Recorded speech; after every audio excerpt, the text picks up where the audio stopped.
ମୁଁ ଶ୍ରୀ ଅକ୍ଷୟ ସାହୁ ଓଡ଼ିଶା ଯାତ୍ରା ଦୁନିଆର ଜଣେ ଅଭିନେତା।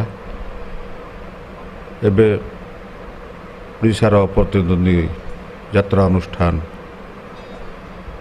କୋଣାର୍କ ଗଣନାଟ୍ୟରେ ମୁଁ ଅଭିନୟରତ। ସେ ଷ୍ଟାର ଓଡ଼ିଶା ନ୍ୟୁଜ୍ ଚ୍ୟାନେଲର ଉଦ୍ଦେଶ୍ୟ ହେଉଛି ଗାଁ ଗହଳିରେ ଥିବା ଗରିବ ଲୋକମାନେ, ବିଶେଷ କରି ସ୍ତ୍ରୀ ଲୋକମାନଙ୍କର ସୁବିଧା ଅସୁବିଧା ଏବଂ ବାର୍ଦ୍ଧକ୍ୟ ବାଧିକା ବୁଢ଼ାବୁଢ଼ୀମାନଙ୍କ ପାଇଁ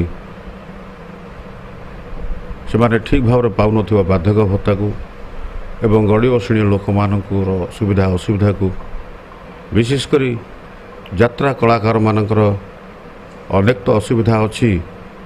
ସବୁ ସମସ୍ୟାକୁ ସମାଧାନ ନ କରିପାରିଲେ ମଧ୍ୟ ସବୁ ସମାଧାନକୁ ସମାଧାନ କରିବା ପାଇଁ ଚେଷ୍ଟା କରିବା ପାଇଁ ଏ ପ୍ରୟାସ ଜାରି ରଖିବ ଆପଣଙ୍କର ଷ୍ଟାର ଓଡ଼ିଶା ନ୍ୟୁଜ୍ ଚ୍ୟାନେଲ୍। ଏ ଷ୍ଟାର ଓଡ଼ିଶା ନ୍ୟୁଜ୍ ଚ୍ୟାନେଲ୍ ଆଗକୁ ବଢ଼ୁ, ତାକୁ ସମସ୍ତେ ସହଯୋଗ କରନ୍ତୁ, ଯେଉଁ ସହଯୋଗରେ କି ଓଡ଼ିଶାର ଅନେକ ଲୁଚି ରହିଥିବା ତଥ୍ୟକୁ ସେ ସମାଜ ସାମ୍ନାକୁ ଆଣିବେ।